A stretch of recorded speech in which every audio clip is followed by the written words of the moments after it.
السلام عليكم. maanta waxaan sameynaynaa quraacda babyga insha Allah. waxay ka kooban tahay xabad ukun ah,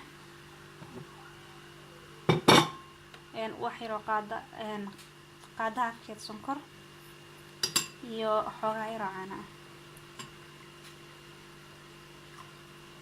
insha Allah waa qasayaa, marka isku qaso isku soo noqonaynaa. hadda waxaa dabka saaray biyo karkaraya, marka biyaha waliba dabka saareen way karkarayaan. waxaa marka ku kormariyay baastamir baalkan yarka saliida soo marsaday. insha Allah hadda marka waxaan sameynayaa ukuntii oo isku soo garaacay caanihi iyo sonkorta aan ku shubayaa.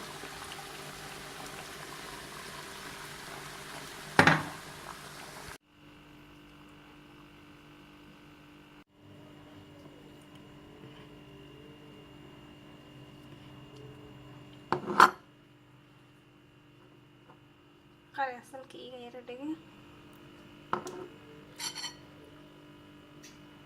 laakiin waa masha Allah aad u macaan tahay markii aad karisid.